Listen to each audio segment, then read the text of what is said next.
It's your girl KV and Celine, and we are back with another episode of the Hood Health Report. Today's episode is kind of like a part two. I suppose we're gonna go over the Crown Act. In my first season, I had an episode, Don't Touch My Hair, where we kind of talked about the beginnings of the Crown Act and just kind of how it came to be. But even though a lot of states have adopted the bill, we're still seeing issues with, other states that may not have adopted the bill, or some of those states that did adopt it and still kind of trying to find these loopholes to penalize Black people for living in their Blackness and displaying it in their hairstyles. So this first article we're gonna start with. Who said it? Senate majority derails Crown Act by sending it to another committee for review. So as of February 2024, the Crown Act had been adopted, taken away and resurrected and sent to the Senate. Then it was sent to another committee again to make those decisions. So the people in the article said, they believe that they're just kind of passing around so that somewhere in the mix it'll just die down and people will lose hope and stop wanting it to be a thing. So as we see, it has been passed around quite a bit. The Crown Act basically falls under the umbrella of SB 496, which aims to prohibit discrimination based on race that includes discrimination based on hair textures and protective hairstyles historically associated with a particular race, where the term protective hairstyles includes braids, locks, and twists. So basically this article is talking about how the finance chair, Eric Tarr, which is a Republican, he read the bill once and he declared that the bill carries a significant fiscal implication. Yeah.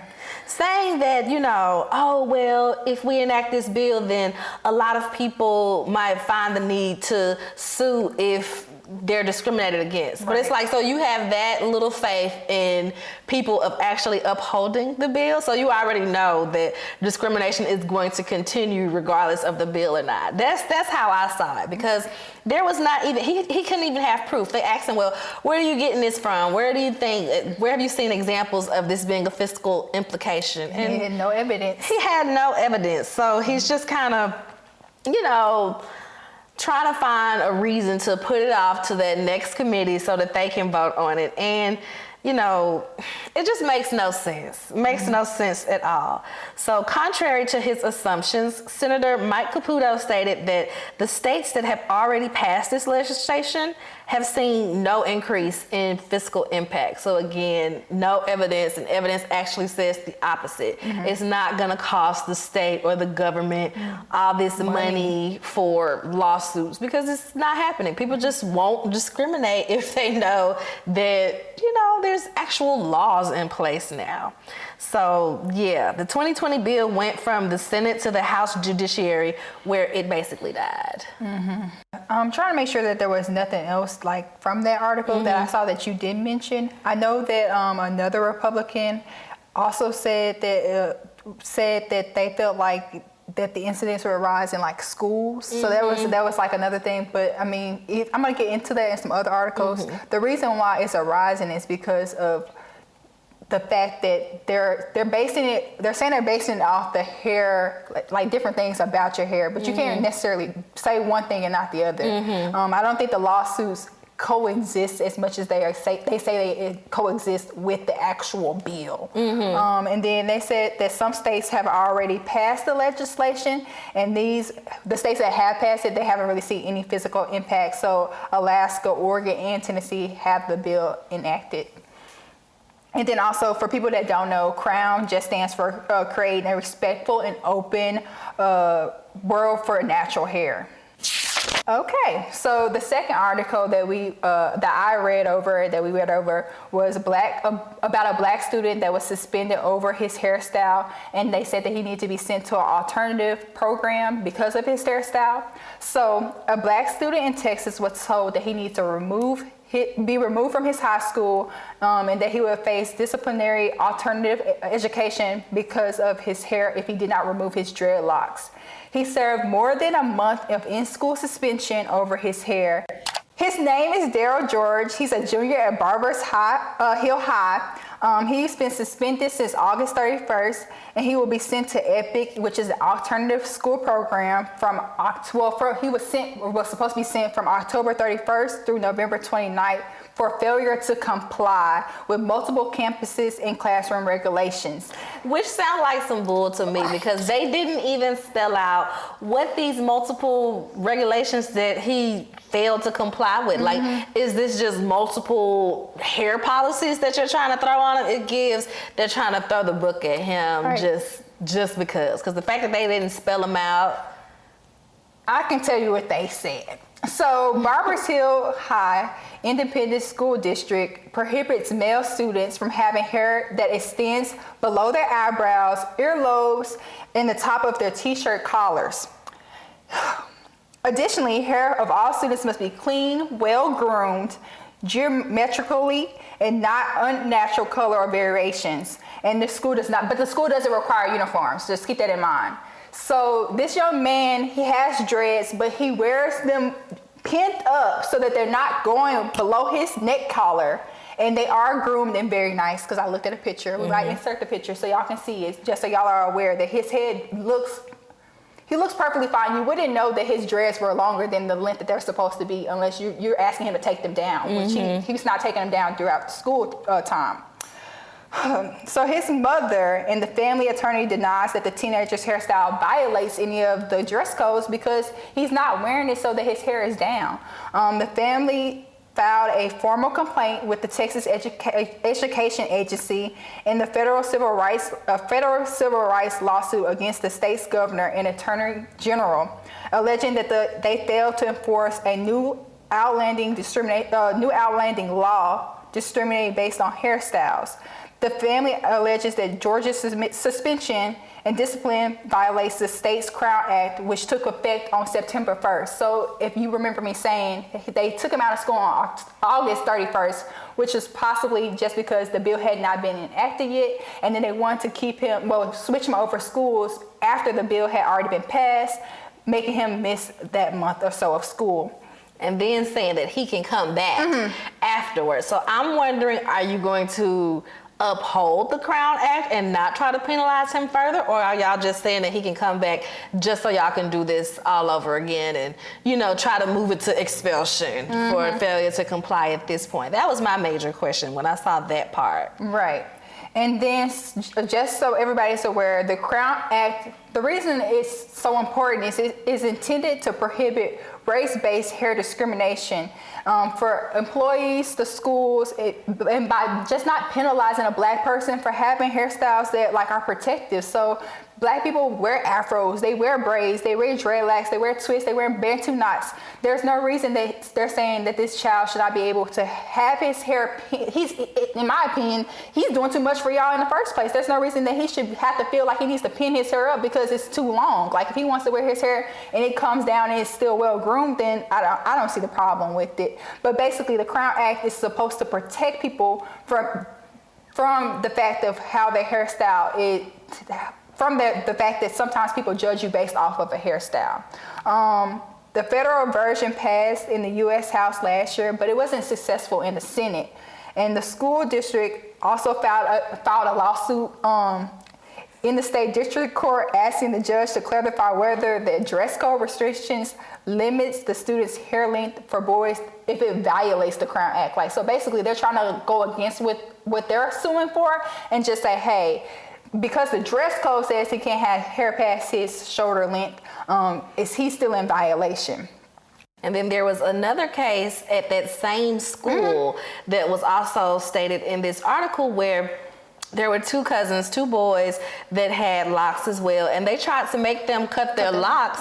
They didn't, and of course their parents sued because it was, in direct violation of their rights. Like, just because their hair is long and, boys shouldn't have long hair, shouldn't be a reason to face disciplinary action. So I'm hoping that the judge, as the judge declared, they were on the side of the students with that. So I'm hoping that the judge who handles this case also declares that the policy is discriminatory, and hopefully they just need to have that principle removed, because it's crazy to me that this happened less than 2 years prior, 2 or 3 years prior, where you're suspending some students and then you get the school system sued or whatever, and then the judge says, well, they should be able to wear their hair like they want to, just for you to try to do the same thing a few years later. So it's just given that he needs to be removed altogether, because clearly he has an agenda. Right. Clearly he has an agenda. Yeah. It's really sad. And I think with the case of the other two boys, they both ended up withdrawing from the school. They said Bradford is planning to return, one of them was planning to return after the judge's ruling. And then to move on to our next article, despite the Crown Act, Black Americans' hair continues to be the target for discrimination.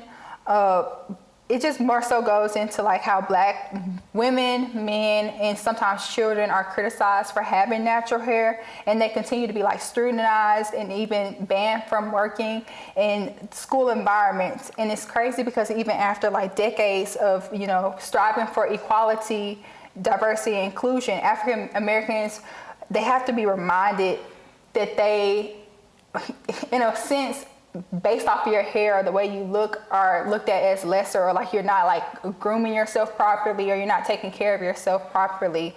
And then they always say it's because of like professional appearances. So like, what is a professional appearance? Like if you are maintaining, looking like, up to par, dressing nice, smelling good, doing everything that you're supposed to do in order to like, present yourself well, how can you base that off of your hair, basically saying like, you're not professionally, you're not appearing professional. A professional is like a characteristic of yourself. So like when you walk into a room, it's the way you speak, the way you carry yourself. It's not necessarily, even when you carry yourself, the way you dress, it's not necessarily the style of the hair. Like if I'm not looking disheveled, if my clothes aren't soiled and ill-fitting, it's a professional look, regardless of if my hair is in braids, if my hair is in locks, it can still be a professional look. Right. I can't stand the notion that, natural hair isn't professional. Yeah. This is off subject, but it took me a long time to even want to wear like braids and stuff. So like, I don't even usually do color, but I just feel like because you're Black, you're like looked at and told like, well, if you're in this kind of setting, then you're not supposed to look like this, or you're not supposed to have that. And that's not necessarily the case, because if a white person wanted to dye their hair bleach blonde, y'all aren't gonna say, that's not a appropriate hair color for her because she's white. Or if she wants to have red hair, you're not gonna say, that red hair, that's just too much. No, you don't necessarily say that to them. So for you to say that about Black people because they get like braids that are blonde, or they wear a dress or something like that, it's tough, and I feel like we're kind of, or at least for us, we're kind of in like a space where people are starting to realize that, because even I feel like my mom or like my grandma, they would be like, that's just not professional. And I'm like, that's not the truth. Like, you can't tell me that my braids aren't professional. It's better than me going to work with my hair not brushed or something like that. Like, it could be a lot worse. With big hair, just waking up like that little Barbie that people be using. No, because that, like, come on. Waking up looking like that. But yeah, I can recall years ago, not necessarily recently, maybe about 10 years ago, when I was getting ready to graduate from college and going on job interviews, people would ask me, what are you going to do to your hair for your job interview? Yeah. And I'm like, people really straighten their hair when they're natural. They will really straighten their hair or get a conforming style so that they don't appear pro-Black or whatever. And I didn't go that far as to straighten my hair, but sometimes I would like pull my hair in a bun just so it wasn't like naturally wild all over my head. But even then I got to a point where I'm like, they see Spelman on my resume. They know what they're getting. Right. They know who they're getting when it comes in. So I'll do like a fresh wash and go so that it's neat, so that it isn't just like, okay, I do need to figure out, you know, because sometimes, you know, when you let that wash and go for a few days, it is kind of all over the place. So I do a fresh wash and go, but it came to a point where I was just like, yeah, I'm not putting my hair back in a bun anymore for job interviews. It's just, no. You see, and I'm just now getting to that point, like, because I'm quick to be like, okay, let me slap on my professional wig. I got like a bob. It's like, you know, that's the wig I wear for my interviews. But I'm getting Cardi B courthouse. No, for real. Like, you just so like programmed to think like, okay, this is what I need, how I need to appear in order to get a job. And that's not the case. They should be looking at your resume. They shouldn't be looking at those types of things. But you almost become to the point where you're like, okay, this is the only way that they'll take me seriously. Like, they're not looking at the paper. They're judging me. Type deal.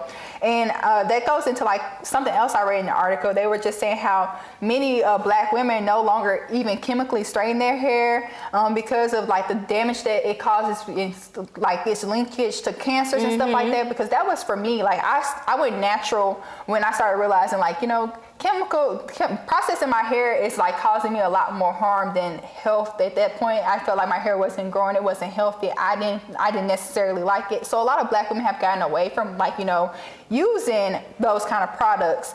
And then they also just say like how black women are already stereotyped and you know, stigmatized across the country. And then I just want to go into how, like, Tennessee, it has passed the Crown Act, which I think is a great thing that we have. And then the Legal Defense Fund has helped more than 80 communities and advocate against, like, you know, the Crown Coalition, which was established to help fight discrimination and push the Crown Act to become a law and prohibit hair discrimination in all the 50 states. And then there's more than 30 additional states that have introduced the Crown Act for legislation. And the Crown Act is effective, like I said, in Tennessee. And you are prohibited not to, like, you can't really discriminate somebody based on the hairstyle that they have. This article also mentioned that hair discrimination is clearly rooted in systemic racism. As we've seen in the previous articles, it is used as a tool to dismiss black people from school and jobs as a way to reprimand us for not adapting the westernized views of beauty. So it's like, oh, you don't want to straighten your hair or, you know, pull it back into a nice professional ponytail. You want to wear your braids or your locks, and boys, you want to wear your locks long. Like, we don't like that, so you should be reprimanded. It's clearly systemic racism there.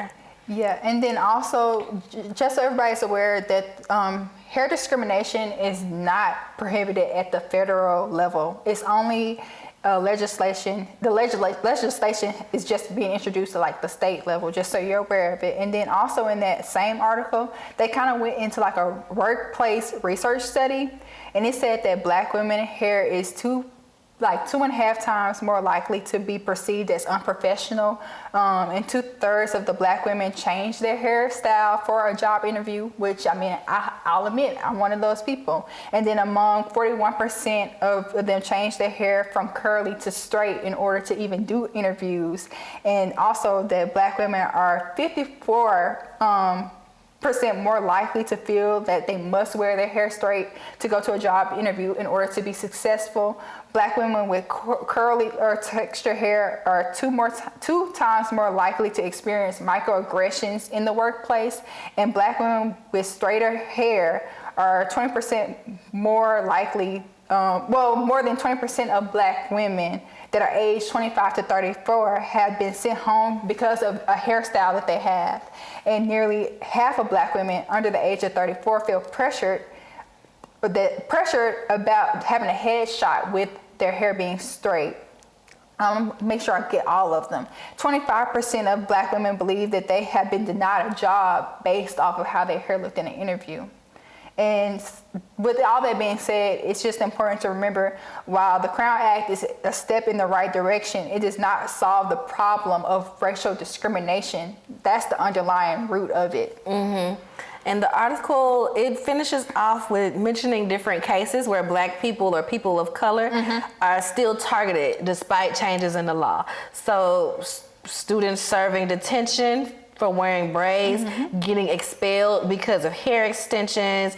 And they also mentioned where students would have their hair cut by people in the school. Yeah. And I can remember a case where it was a little girl. I can't remember if it was like pre-K or kindergarten, but like a small girl, black girl, of course, and her teacher cut off the front of her braids. So say she had like some braids that kind of came across her face. The teacher said, well, she kept, moving her hair all day and it was becoming distracting. So she literally cut that child's braids off in the front of her head. You know how traumatic that's gonna be? Like how like traumatized that little girl's gonna be? Traumatized. Yeah. I'm like, as somebody who has a daughter, if she come home from school and I see that, I don't even think I would make it to the point of being able to sue, because you're finna catch a fade. Right. I'm finna come up there and throw some hands, because how dare you disrespect me and my child like that, and then come into her personal space to the point where you're cutting her hair.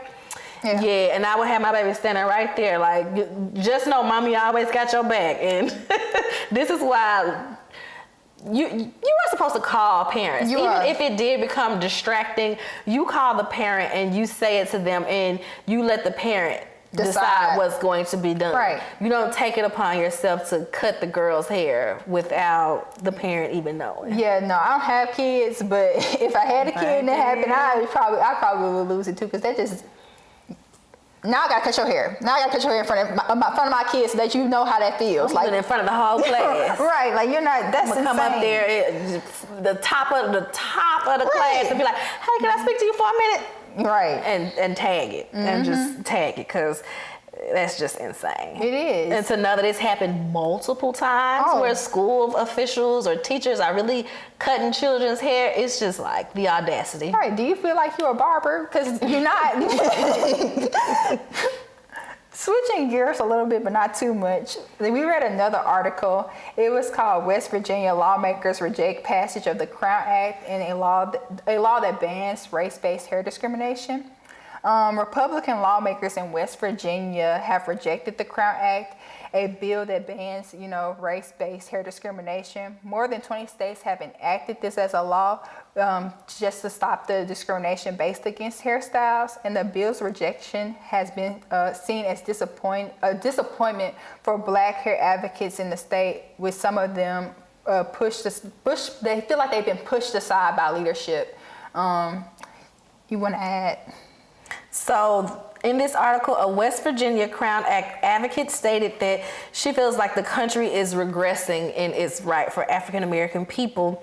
And Caputo, that we mentioned earlier, the senator, he's retiring soon, because he was the sponsor of that bill, but he's retiring soon. So he's just prayerful and hopeful that somebody else, another senator, will take on sponsoring this bill, because he says we need to move forward in America and not backwards. It's a shame we are still having discussions like this. And, it truly is the fact that people have to fight for their right to wear their hair the way we want to in the year 2024. It is just... they are finding any and every reason to try to hold us back or, charge us or keep us unemployed or keep us uneducated, because, we are the superior race, and it's evident. So they are still grasping at straws, at anything. If I can fire you from a job and you can't get a job because you want to wear your hair like this, then I will, until you conform into what we deem as professional. Right. It's ridiculous. Continuing. So also another article that kind of mentions some stuff that's going on was in Kentucky. The capital, that students rallied in Kentucky Capitol for the Crown Act, and it's against the anti-DEI bills. So hundreds of students from Jefferson County Public Schools rallied in Frankfort to protest against anti-DEI bills. Clayton's goal for over 300 students to use their voices loud and proud was accomplished at the rally, which is now fourth year straight. It started out of support for the Crown Act to protect natural hairstyles in Kentucky, schools and jobs, and the event has grown into a massive undertaking for students to be heard while meeting with lawmakers Also, it lights a fire underneath the youth to propose bills like the Senate Bill 93 and the Senate Bill 6 aimed at limiting diversity, equality, and inclusion in schools. And students get to speak out against the legislation they believe that threatens school organizations such as the Black Student Union, and which is meant to and does amplify culture and a sense of belonging for Black students. And though the law has not been passed in the state, in Kentucky, Jefferson County has passed its own version of the Crown Act, which is also really important. So with our last article, we want to talk about another discriminatory case. Former NFL player's daughter says that she was discriminated against because of her braids while working at ShopRite. NAACP gets involved. Citing the Crown Act, the NAACP is rallying behind retired NFL player Andrew Pinnock after his daughter allegedly experienced racial discrimination at her job. So the job claimed that they weren't discriminating against her style of hair, which was in braids. They were saying that, oh, well, she had red braids, and since that's, not our policy as an unnatural color, which I've seen different work policies. I've worked at a job where they was like, you can't have any unnatural hair colors, is what they would say. So they're trying to get her on that and not, not necessarily that it's braids. But the NAACP says that this is still a discriminatory act and it's unacceptable, and it goes against the Crown Act that was recently signed into law. Pinnock stated that he took this opportunity to educate his daughter on how she was unfairly treated and how she should not back down when it comes to her civil rights. He said that she was very defeated. Like when they fired her and he went to go pick her up from work, she was very defeated, and she was even contemplating changing her hair. Like, well, I could just take them out, or I can pull them back like this, or I can do that. And he had to let her know that, no, you can't conform just because they want you to. You can't back down when your civil rights and your civil liberties are in the forefront. And this is just really a lesson that we all should be passing down to our children or young adults in our lives, and just letting them know that we support them, we got their backs. And you don't have to feel like you have to conform just because your school or your job says so. Because a lot of people will just take their braids out, or just spend all their money and taking their braids out, and just conform just to kind of get along. So the NAACP is requesting an explanation for the dismissal from the location's manager, but it is unknown if they have replied directly to that request. The manager just kind of made an overall statement that they broke no law because they were not discriminating against the braids, but the red coloring of the braids. Yeah. Basically, just to sum it up, what I saw at the end of it too was the ShopRite basically said that its policies and practices provides a full and fair opportunity for employment and career advancement without regard to race, color, religion, national origin, disability, sex, age, sexual orientation, gender identity, genetic information, or any other characteristic which our laws protect. But y'all are worried about her hair color. But hair color is what's discriminated against. So it's crazy that when I started this podcast, and I think that episode was 2019, that this is what we were dealing with, and we're still having to deal with it. 5 years later. 5 years later, after there's actually been bills, passed to protect us from that. So, I guess it's just the world that we're living in. So if this is something that your state has not adopted yet, get behind it. Make sure that the people that you're voting into your local government is for Black rights and for things like the Crown Act, because it matters. We don't just have to show up for the presidential elections. We need to make sure that we are present for local elections as well, because this is where that type of stuff, where these states aren't passing this bill because they just got voted in because the majority voted for them, and the people that, need to show up didn't show up. So make sure you participate in all elections, you guys, so that we don't have to keep seeing history repeat itself. And do your research. Do your research. Don't just vote for somebody because they're black, or don't just vote for somebody that, you know, this who my friend voting for, this who my mom voting for, so I'm gonna vote for them. Do your own research. Make sure that they align with your values and your interests. Yeah. And that concludes this episode of Hood Health Report.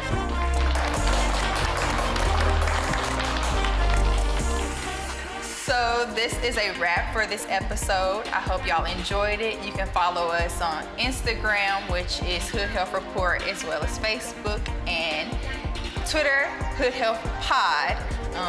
We also have a TikTok page now, Hood Health Report. Follow us there. Yeah. Don't forget to subscribe to the YouTube channel. All of the links will be in the descriptions and the bios for you to click on. Tap, like, comment, do it all. Subscribe, all of the things. Share it with a friend. Yes. Share it on your social media. If you have a TikTok, make a little video, send it. Let us know you're out there watching, guys.